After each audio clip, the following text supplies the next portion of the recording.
ونشهد أن لا إله إلا الله وحده لا شريك له ونشهد أن سيدنا وسندنا ومولانا محمدا عبده ورسوله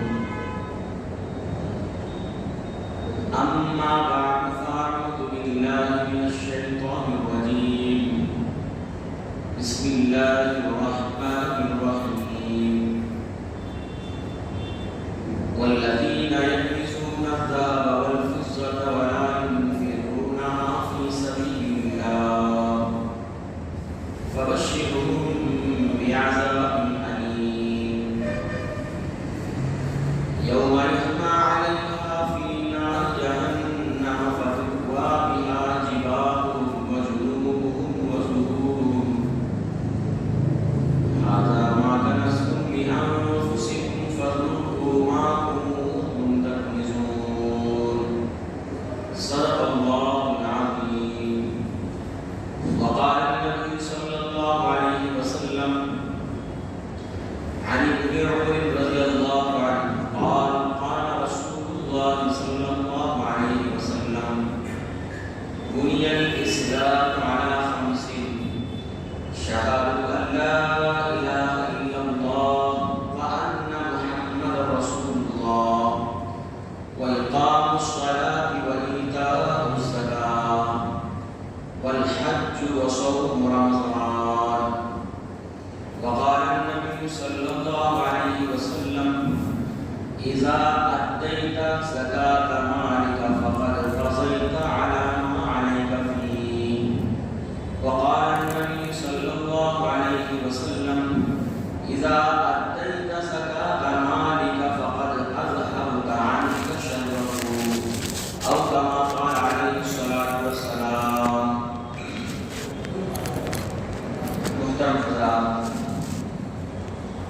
اللہ جل شانہ کا بے انتہا فضل اور اس کا کرم ہے کہ اللہ جل شانہ نے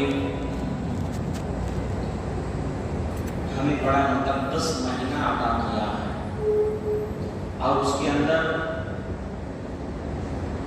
روزہ تراویح ساری عبادتیں کرنے کے لیے اللہ جل شانہ نے ہمیں توفیق عطا فرمائی.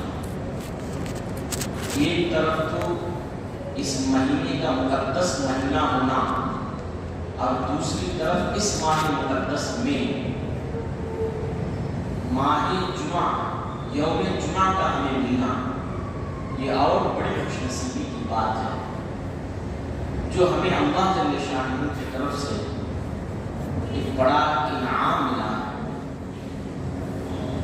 خطبے کے اندر میں نے جو آیت کریمہ تلاوت کی ہے اس آیت کریمہ کا تعلق زکوٰۃ سے ہے اور ایک حدیث میں نے آپ حضرات کے سامنے پڑھی جس میں اللہ کے نبی صلی اللہ علیہ وسلم نے اسلام کی بنیاد بتلایا کہ 5 چیزوں پر ہے. اسلام کے ارکان 5 چیزیں ہیں. ارکان اسلام 5 چیزیں ہیں. سب سے پہلے اللہ کے نبی صلی اللہ علیہ وسلم نے ارشاد فرمایا شہادت ان لا الہ الا اللہ وان محمد رسول اللہ. اس بات کی گواہی دینا کہ اللہ کے علاوہ کوئی معبود نہیں اور محمد صلی اللہ علیہ وسلم اللہ کے رسول ہیں. یعنی توحید، رسالت، یہ اسلام ارکان اسلام کی اہم رکن ہے. توحید، اللہ پر ایمان لانا اور رسول اللہ صلی اللہ علیہ وسلم کو اللہ کا نبی ماننا. دوسرا ارشاد فرمایا نماز کو قائم کرنا. یہ اسلام کے رکن میں سے دوسرا رکن ہے جو کہ ایک اہم رکن ہے. تیسرا اللہ جل شانہ نے کہا وَإِيتَاءُ الزَّكَاةِ، زکوٰۃ کو ادا کرنا. چوتھا کہا والحج، استطاعت ہے تو حج کرنا. پانچواں اللہ کے نبی صلی اللہ علیہ وسلم نے بیان فرمایا وصوم رمضان، رمضان کے روزے رکھنا. یہ اسلام کے 5 رکن ہیں جو کہ اہم رکن ہیں جس کو اللہ کے نبی صلی اللہ علیہ وسلم وسلم نے ارشاد فرمایا انہی ارکان میں سے ایک رکن ہے وَإِيتَاءُ الزَّکَاۃ، زکات کو ادا کرنا۔ آج کا پورا موضوع اور پوری باتیں آج صرف زکات پر ہوں گی۔ زکات کی فضیلت، زکات کی اہمیت، زکات کس شخص پر واجب ہے، زکات ادا نہ کرنے کا اللہ کے پاس اس کو کیا وبال ہے، ان سارے چیزوں کو آپ حضرات کے سامنے رکھا جائے گا۔ چنانچہ قرآن کریم کی سب سے پہلی سورت سورہ بقرہ، اللہ جل شانہ نے اس کو شروع کیا الف لام میم ذالک الکتاب لا ریب فیہ، یہ ایسی کتاب ہے جس کے اندر کوئی شک نہیں، یہ ایسی کتاب ہے جس کے اندر کوئی لغویات نہیں، یہ ایسی کتاب ہے جس کے اندر کوئی شکوک و شبہات نہیں، یہ کوئی ٹی وی کی خبر نہیں جس کے اندر شک ہو، یہ کوئی نیوز پیپر کی خبر نہیں جس کے اندر شک ہو، یہ کوئی بڑے سردار کی خبر نہیں جس کے اندر شک ہو، یہ کوئی وزیر اعظم کا اعلان نہیں جس کے اندر شک ہو، یہ کلام اللہ ہے، یہ اللہ کا کلام ہے، یہ آسمان سے اترنے والا کلام ہے، جس کلام کے اندر اللہ جل شانہ نے سارے اعمال کو رکھا۔ سب سے پہلے اللہ نے کہا ذالک الکتاب لا ریب فیہ، یہ ایسی کتاب ہے جس کے اندر کوئی شک نہیں، ھدی للمتقین، یہ کتاب متقیوں کے لیے ہدایت ہے، یہ کتاب ماننے والوں کے لیے ہدایت ہے، یہ کتاب ماننے والوں کے لیے جنت تک لے جانے والی ہے، یہ کتاب پر عمل کرنے والے جنت تک جانے والے ہیں۔ یہ ایسی کتاب ہے جو اللہ جل شانہ نے ہمیں دیا ہے، اس پر اگر ہم لوگ عمل کریں 100% اس کلام پاک پر ہمارا عمل ہو، کلام پاک کہتا ہے یہ ہدایت کے لیے نازل کی گئی کتاب ہے۔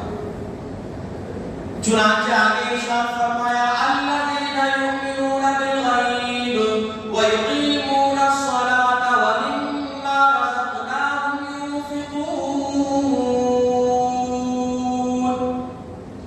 جو غیب پر ایمان لاتے ہیں، نماز قائم کرتے ہیں اور اللہ کے دیے ہوئے مال میں سے خرچ کرتے ہیں۔ تیسری چیز جو اللہ جل شانہ نے اس کلام کے اندر ارشاد فرمایا وَمِمَّا رَزَقْنَاهُمْ يُنْفِقُونَ، اللہ کے دیے ہوئے مال میں سے خرچ کرنا یعنی زکات ادا کرنا۔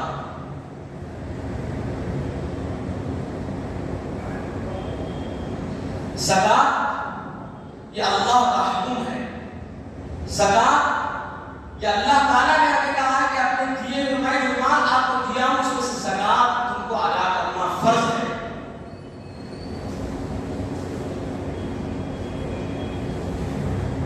قرآن کریم کی دوسری جگہ اللہ جل شانہ نے ارشاد فرمایا والذین یکنزون الذهب والفضة ولا ينفقونها في سبیل اللہ، وہ لوگ جو سونا اور چاندی جمع کر کے رکھتے ہیں اور اس کو اللہ کے راستے میں خرچ نہیں کرتے، سن لو اللہ جل شانہ نے تمہارے لیے بڑا دردناک عذاب تیار کر رکھا ہے، بڑا دردناک عذاب اللہ جل شانہ نے تیار کر رکھا ہے ان لوگوں کو جن logوں کو اللہ نے مال دیا اور وہ مال اللہ کے راستے میں خرچ نہیں کرتے، زکات ادا نہیں کرتے۔ زکات اپنے مال میں سے کچھ ادا کرنا اس مال کو تازگی بخشتا ہے، اس مال کو صاف کرتا ہے جو تمہارے پاس مال ہے جو اللہ نے ہمیں دیا ہے، اور اللہ کوئی زیادہ مال نہیں طلب کر رہا ہے، 100 روپیہ میں صرف 2.5 روپیہ مانگ رہا ہے، 90 پر 7 روپیہ اور آدھا 97.5 روپیہ آپ کے پاس رکھنے کے لیے کہا، صرف 2.5 روپیہ میرے راہ میں خرچ کرنے کے لیے کہا۔ کیا انسان کا وہ بھی بھاری ہے؟ اس 57.5 روپیہ کا خیال نہیں کہ جو اللہ نے مجھے اتنا دیا اور صرف 2.5 روپیہ طلب کر رہا ہے، 2.5 روپیہ کے بارے جبکہ اس طرف اس کے پاس نوبت پر 7 روپیہ رکھا ہوا اس کا خیال نہیں. کتنا بڑا نادان، کتنا بڑا غافل انسان ہے. چنانچہ صحابی رضی اللہ عنہ کا واقعہ یاد آیا. حضرت سالبہ رضی اللہ عنہ ایک انصاری صحابی ہیں، وہ اللہ کے نبی صلی اللہ علیہ وسلم کی خدمت میں حاضر ہوئے اور اللہ کے نبی صلی اللہ علیہ وسلم سے کہا، یا رسول اللہ، میں بڑا غریب ہوں، میں لاچار ہوں، میرے پاس کوئی چیز کھانے پینے کے لیے نہیں، میں ہر اعتبار سے غریب ہوں، آپ میرے لیے دعا کر دیں، آپ میرے لیے دعا کر دیں تاکہ اللہ جل شانہ مجھے بڑا مالدار بنا دے، کیونکہ میرے اندر خواہش ہے میں بھی غریبوں کی مدد کیا کروں، فقیروں کی مدد کیا کروں، یتیموں کی مدد کیا کروں، ضرورت مندوں کو میں اپنا مال لگاؤں، یہ میرے اندر دلی خواہش ہے. اے اللہ کے رسول، آپ میرے لیے دعا کر دینا. سب سے پہلے تو اللہ کے نبی صلی اللہ علیہ وسلم نے کہا، اے سعدہ، جس حال میں تم ہو وہی حال تمہارے لیے بہتر ہے. تم سمجھتے ہو کہ مال اکٹھا کر لو گے اور وہ بہت بڑی راحت کا سامان بنے گا.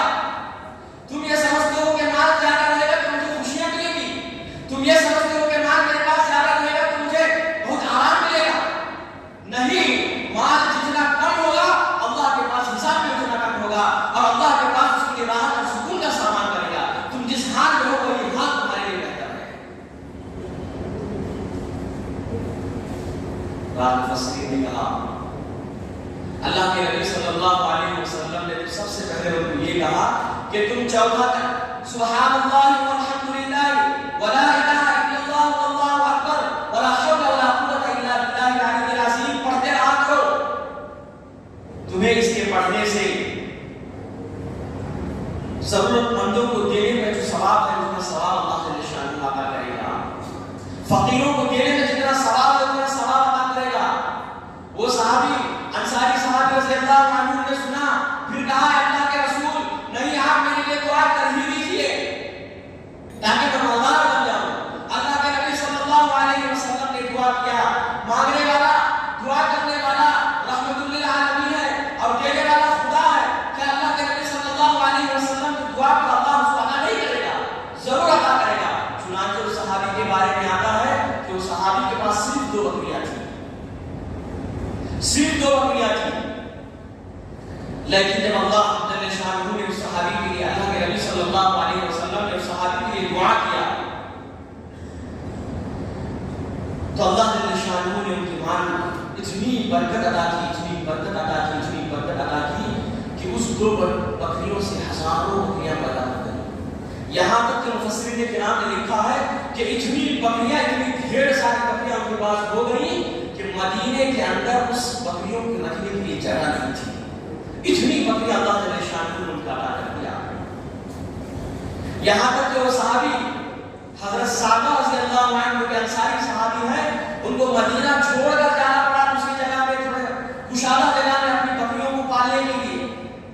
اتنی بکریاں اللہ جل شانہ نے ان کا عطا کر دی. پھر بعد میں اللہ کے نبی صلی اللہ علیہ وسلم نے 2 صحابی، اللہ کے نبی صلی اللہ علیہ وسلم کے 2 قاسم جو مدینے کے اندر اللہ کے نبی صلی اللہ علیہ وسلم کے حکم سے زکات وصول کیا کرتے تھے، اللہ کے نبی صلی اللہ علیہ وسلم کے حکم سے زکات وصول کیا کرتے تھے. اور جو مالدار جن کے پاس زکات واجب ہو گئی ہو، جن کے اوپر زکات فرض ہو گئی ہو، ان تک جا کر اللہ کے نبی صلی اللہ علیہ وسلم کا حکم سناتے کہ اے لوگوں، اللہ کے نبی کا حکم آیا ہے کہ تمہارے سے زکات وصول کر کے آئے.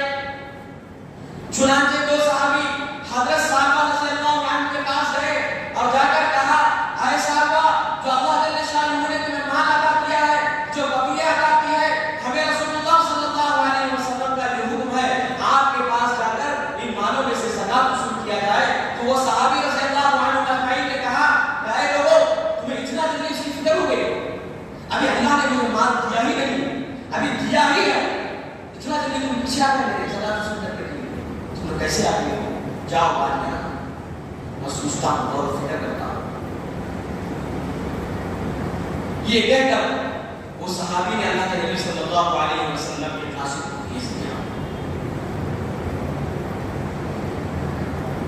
چنانچہ مفسرین کرام نے لکھا ہے کہ وہ دو قاصدین اللہ کے نبی صلی اللہ علیہ وسلم کے پاس ابھی حاضر نہیں ہوئے، اس سے پہلے اللہ کے صحابی یعنی حضرت جبرائیل علیہ السلام نے قرآن کی آیت لے کر اللہ کے نبی صلی اللہ علیہ وسلم کے پاس آ گئے اور کہا وَمِنْهُمْ مَنْ عَاهَدَ اللَّهُ وَمِنْهُمْ مَنْ عَاهَدَ اللَّهُ لَئِنْ آتَانَا مِنْ فَضْلِهِ لَنَصَدَّقَنَّ وَلَنَكُونَنَّ مِنَ الصَّالِحِينَ۔ جو اللہ سے عہد کرتے ہیں، جو اللہ سے وعدہ کرتے ہیں، جب اللہ اس کے فضل کو سے عطا کر دیتا ہے، جب اللہ سے مانگتے ہیں تو اللہ دے دیتا ہے، اور وہ یہ کہتے ہیں کہ میں ضرور صدقہ کروں گا اور نیک لوگوں میں سے ہو جاؤں گا۔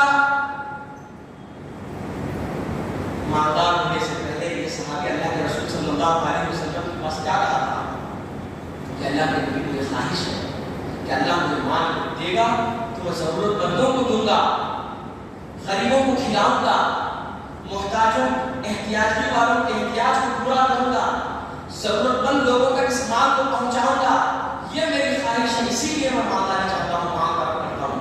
لیکن جب مال آ گیا اور اللہ کے نبی صلی اللہ علیہ وسلم نے حصول کے لیے بھیجا تو یہ کہا تم اتنا جلدی آ گئے، مال تو ابھی بھی اللہ نے دیا ہے، اتنا جلدی آ گئے، جاؤ تم دوبارہ آنا میں سوچتا ہوں، اس کے بارے میں اور فکر کرتا ہوں۔ تو اللہ جل شانہ کی آیت فوراً نازل ہو گئی، وہ لوگ جو اللہ سے عہد کرتے ہیں کہ جب اللہ تم کو مال دے گا تو ہم ضرور اس میں سے صدقہ کریں گے، ضرور نیک لوگوں میں سے ہو جائیں گے۔ فَلَمَّا آتَاهُم مِّن فَضْلِهِ وَتَوَلَّوْا وَهُمْ مُعْرِضُونَ، پھر جب اللہ اس کے فضل کو عطا کر دیتا ہے، اللہ جب اسے مال دے دیتا ہے، وَتَوَلَّوْا تو وہ منہ پھیر لیتے ہیں، وَهُمْ مُعْرِضُونَ اور وہ اعراض کرنے لگتے ہیں، اعتراض کرتے ہیں کہ میں اتنا جلدی مال عطا کر دوں۔ یہ جبرائیل علیہ السلام جیسی بھی آیت لے کر اللہ کے نبی صلی اللہ علیہ وسلم کی خدمت میں آئے تو اللہ کے نبی صلی اللہ علیہ وسلم نے تو کہا صحابہ کا خلاف ہو گیا، صحابہ کا برباد ہو گیا کہ اسے اللہ نے مال دیا تو اس نے ایسے ٹھکرا کر بھیجا ہے۔ اللہ نے اس کو مال عطا کیا لیکن وہ ٹھکرا دیا، صحابہ کا خلاف ہو گیا۔ چنانچہ اس مجلس میں سے اس صحابی اتنے خطرناک ان کا کلیجہ پھٹ گیا کہ اللہ جل شانہ نے ایسا حکم نازل فرما دیا صحابہ کے بارے میں۔ فوراً وہ صحابی جو اللہ کے نبی صلی اللہ علیہ وسلم کی مجلس میں بیٹھے ہوئے تھے، حضرت صحابہ رضی اللہ عنہ کے پاس پہنچے اور کہا صحابہ اللہ کے نبی صلی اللہ علیہ وسلم نے کہا کہ صحابہ برباد ہو گیا ہے، صحابہ ہلاک ہو گیا ہے، کہا کیونکہ تمہارے پاس قاصد آئے تھے تم نے ان کو سردار بنا دیا۔ حضرت صحابہ رضی اللہ عنہ فوراً اللہ کے نبی صلی اللہ علیہ وسلم کی خدمت میں حاضر ہوئے اور کہا اے اللہ کے نبی صلی اللہ علیہ وسلم جتنا مال اللہ نے مجھے دیا ہے سارا کا سارا مال میں آپ کی خدمت اقدس میں حاضر کر رہا ہوں، آپ سارا کا سارا مال لے لیجیے، میں جس حالت میں تھا اسی حالت میں رہوں گا، کیونکہ میں اس کی سزا بھگت نہیں سکتا، اس کی بربادی دیکھ نہیں سکتا، اس کا فتن میں دیکھ نہیں سکتا، اسی لیے بہتر یہی ہے کہ سارا مال آپ لے لیجیے، جو مال میرے پاس غریبی کے حالت میں تھا وہی میرے لیے بہتر ہے۔ اللہ کے نبی صلی اللہ علیہ وسلم نے کہا اب تو وقت چلا گیا، میں تمہارا کوئی مال نہیں لوں گا، میں تمہاری کوئی چیز کو ہاتھ نہیں لگاؤں گا، کیونکہ اللہ جل شانہ کا حکم آیا ہے کہ تمہارے مال کو ہاتھ نہ لگائے، کیونکہ تمہارے پاس مال آنے سے پہلے تمہاری نیت صاف تھی اور یہ کہتے تھے کہ میں نیک بن جاؤں گا، صدقہ کروں گا، زکات دوں گا، لیکن جب مال آ گیا تمہارے پاس تو تمہاری نیت بدل گئی اور یہ کہتے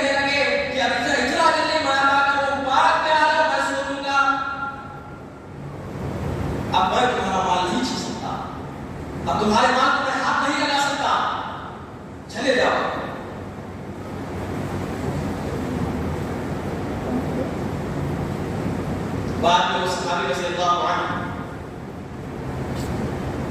حضرت ابو بکر صدیق رضی اللہ عنہ کے پاس گئے.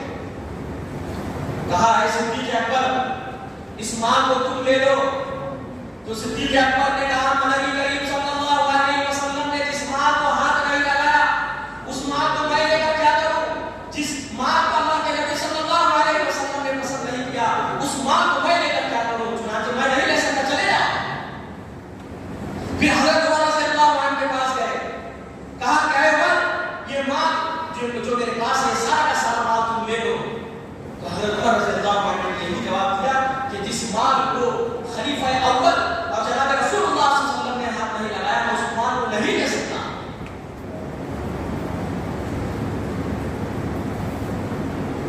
کیونکہ نبی کریم صلی اللہ علیہ وسلم کی دعا کو اللہ جل شانہ نے اتنی برکت کو مال میں عطا کی تھی. اور جب نبی کریم صلی اللہ علیہ وسلم نے ان زکات وصولنے کے لیے بھیجا تو انہوں نے زکات نہیں دی, زکات ادا نہیں کیا تو اللہ کا غضب اس طریقے سے آیا. محترم دوستو بھائیو, یہ اللہ کا دیا ہوا مال ہے. اس مال کو اس کے راستے پہ لگانا ہے انسان کی فرض ہے. اگر ہم نہیں لگائے قیامت کے اس میں حساب کتاب نہیں. چنانچہ رسول کریم صلی اللہ علیہ وسلم کی ایک حدیث ہے جو شخص دنیا کے اندر اللہ جل شانہ نے اس کو مال خوب عطا کیا تھا, اس کو خوب مالدار بنایا تھا, لیکن اس نے دنیا کے اندر کبھی زکات ادا نہیں کی. کل قیامت کے دن اس کے ساتھ کیا ہوگا؟ کل قیامت کے دن اس کے ساتھ اس کا کیا حشر ہوگا؟ جناب رسول اللہ صلی اللہ علیہ وسلم ارشاد فرماتے ہیں کہ جو مال اللہ جل شانہ نے اسے دیا تھا وہی مال کل قیامت کے دن سانپ کی شکل میں اس کے سامنے لایا جائے گا. ایسا سانپ اس مال کو اللہ جل شانہ تصویر دیں گے کہ اس کو دیکھ کر انسان ڈر جائے گا, وحشت کپکپی طاری ہو جائے گی اور کہا جائے گا کہ اس مال کو اس انسان کو ڈسو جس نے اس دنیا میں اس مال کو استعمال کیا تھا. اور وہ مال کہے گا میں تمہارا مال ہوں, میں تمہارا سیور ہوں, میں تمہارا دوست ہوں جس کو تم دنیا میں لے کر عائش کیا کرتے تھے, دنیا میں عزتیں حاصل کیا کرتے تھے, سواریوں میں پھرتے تھے, عالیشان کپڑے پہنتے تھے, عالیشان بنگلے پہنتے تھے. میں وہی مال ہوں. مجھے اللہ جل شانہ نے یہ حکم دیا ہے کہ سانپ کی شکل میں کسی انسان کو ڈسنا. پھر قرآن کریم کی آیت سنانا والذین یکنزون الذهب والفضة ولا ينفقونها في سبيل الله یوم یحمى علیہا فی نار جہنم فتقوی بها جباہهم وجنوبهم وظہورهم. جس مال کو تم نے جمع کیا ہے اور اس کو اللہ کے راستے میں خرچ نہیں کیا تو وہی مال تمہارے لیے کل قیامت میں تپایا جائے گا اور تمہاری پیٹھ کو, تمہارے مسئلوں کو, تمہارے انسانی بدن کو اسی سے داغا جائے گا.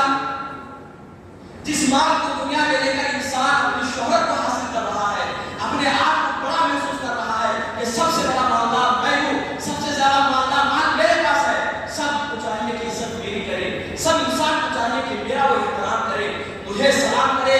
میں کیوں سلام کروں اس کو؟ کیونکہ اللہ نے مجھے دنیا کے اعتبار سے خوب مال عطا کیا ہے. میں بڑی بڑی گاڑیوں میں گھومتا ہوں, بڑے بڑے بنگلے میرے پاس ہے, بڑا عزت و مقام والا اس محلے کے اندر, اس شہر کے اندر, اس بستی کے اندر میں ہوں. اس کو میں کیوں سلام کروں؟ وہی مال کا قیامت کے دن اللہ نے شامل کہا ہے قرآن کریم کے اندر اسی مال کو تپایا جائے گا. پھر اسی مال سے انسان کو داغا جائے گا.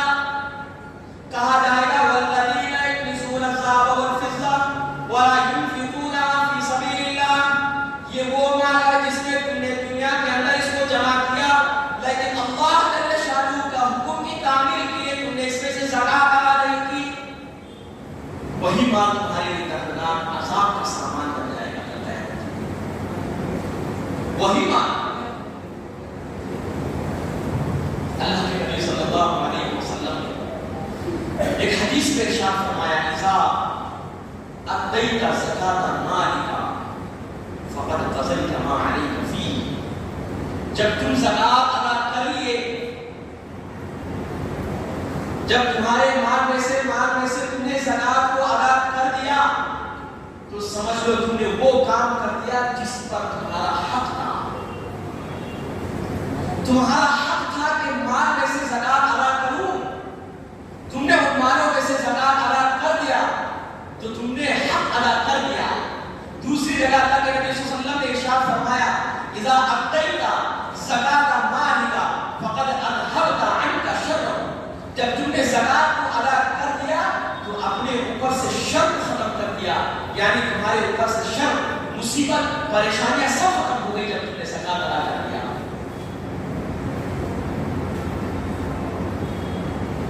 اب جو زکات اللہ کا حکم ہے وہ ادا کرتا ہے تو اپنے اوپر سے اپنے حق کو ادا کر لیا تو وہ غریب ہو گیا, غریب ذمہ ہو گیا. کیونکہ زکات اپنے مال کو پاک کرتا ہے. زکات مالوں میں سے کچھ حصہ اللہ کے راستے میں لگا دینا اپنے مال کو پاک کر دیتا ہے. اور اگر آپ نے اس مال میں سے زکات ادا نہیں کیا تو وہ مال گندا سڑا جاتا ہے کیونکہ آپ نے اللہ کے حکم کو بجا نہیں لایا. اس لیے تو یہ اللہ کے نبی صلی اللہ علیہ وسلم کی حدیث تھی اور خود قرآن کریم کا ایک واقعہ میں نے آپ حضرات کے سامنے ذکر کیا. فضیلت میں نے آپ حضرات کے سامنے رکھی. اب کچھ زکات کے آپ اہم مسائل سنیں. زکات کس مسلمان پر فرض ہے, کیسے مسلمان پر فرض ہے, کتنے پر کتنا فرض ہے. زکات ہر عاقل بالغ مسلمان پر زکات فرض ہے. جو عقل رکھتا ہو, بالغ ہو, مسلمان ہو, لہذا غیروں پر زکات فرض نہیں ہے. مسلمان ہونا چاہیے, عاقل یعنی عقل مند ہونا چاہیے, مجنون ہے, دیوانہ ہے, پاگل ہے, اس کے اوپر زکات نہیں ہے. اور بالغ بھی ہونا چاہیے, بچوں پر زکات فرض ہے. عاقل و بالغ مسلمان ہے تو اس کے اوپر زکات فرض ہے.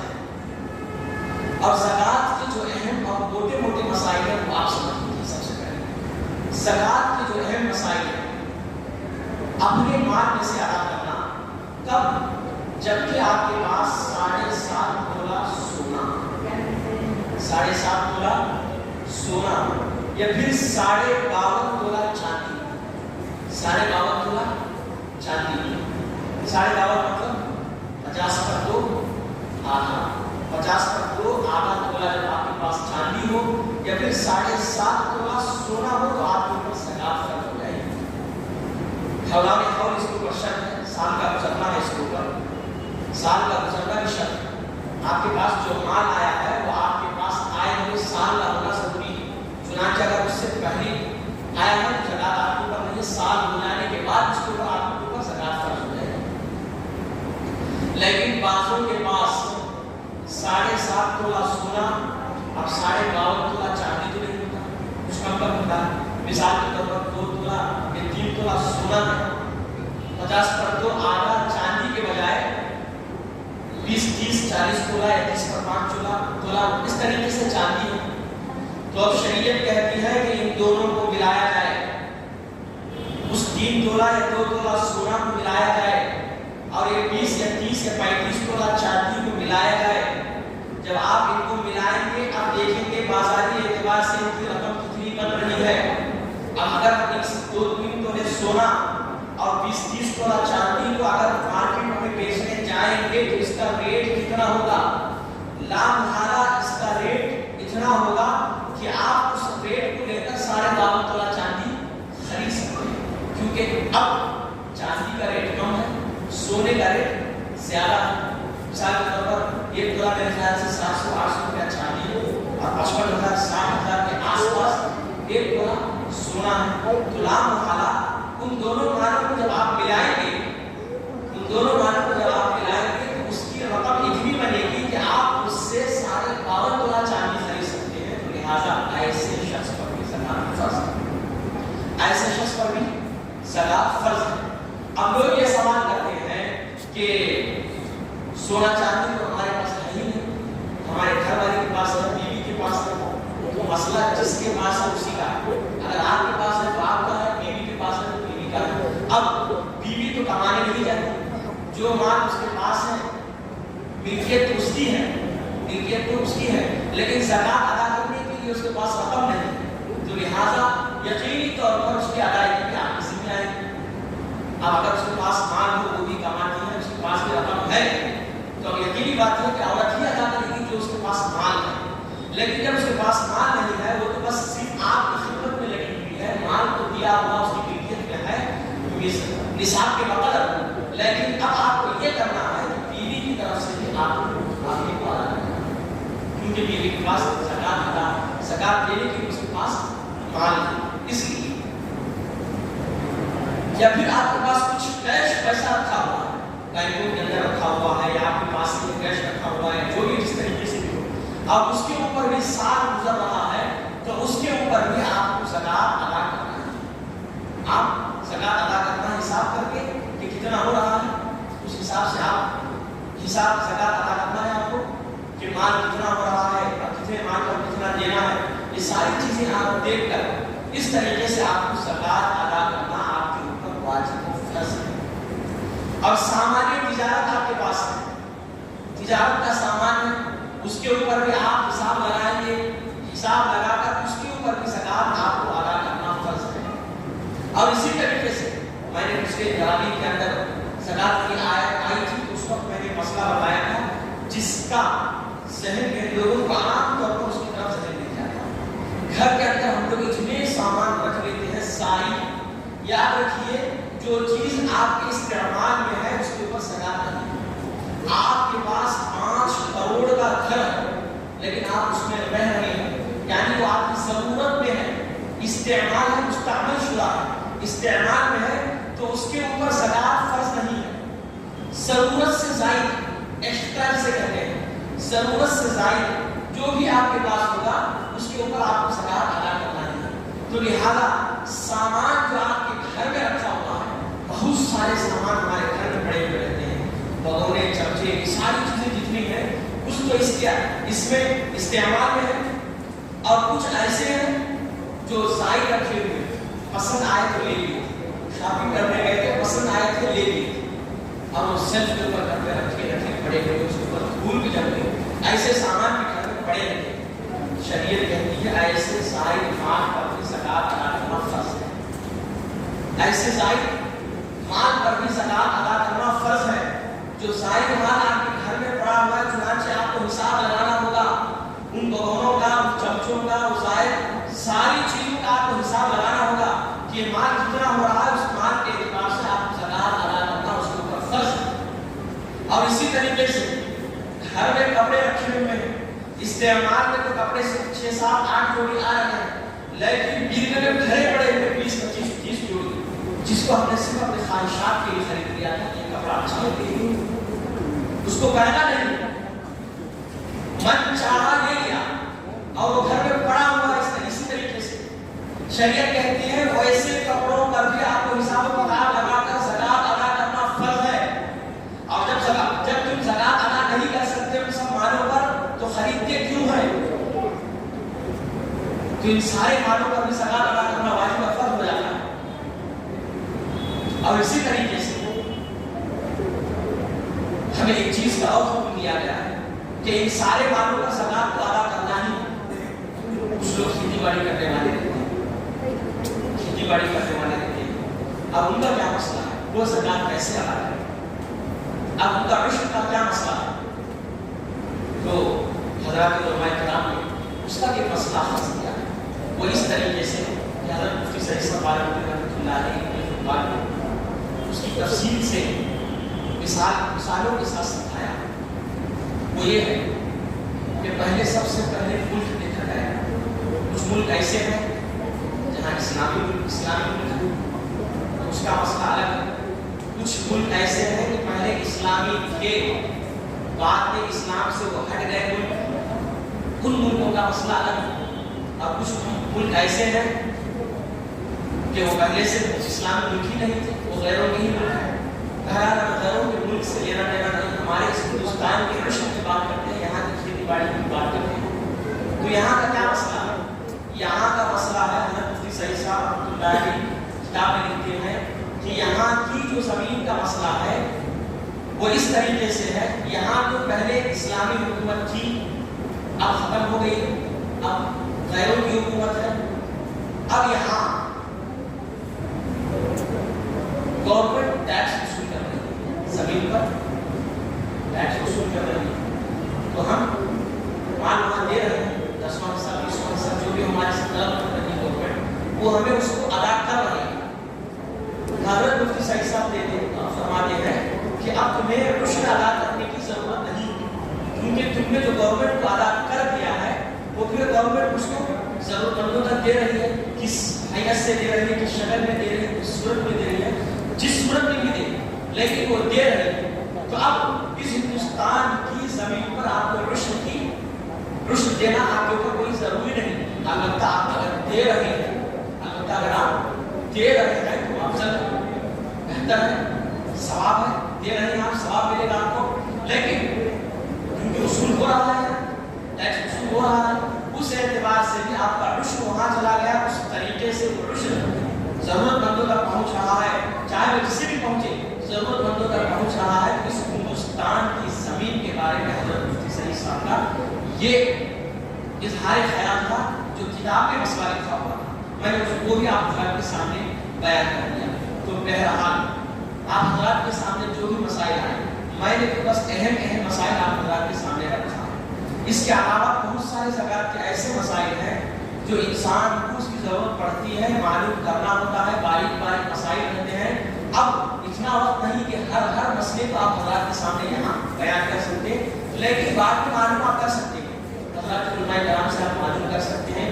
مسئلہ معلوم کر کے آپ زکوٰۃ ادا کریں گے اور اللہ جل شانہ نے جس طریقے سے ہمیں حکم کیا ہے ادا کرنے کا اس طریقے سے اگر ہم ادا کریں گے تو وہ ہماری زکوٰۃ قبول بھی ہوگی عند اللہ. ہماری زکوٰۃ عند اللہ قبول بھی ہوگی، اس پر اجر و ثواب بھی ہوگی. اللہ جل شانہ خوب اور ضرور عطا فرمائیں گے. تو اللہ جل شانہ ہم سب کو کہیں بھی سنی ہوئی باتوں کا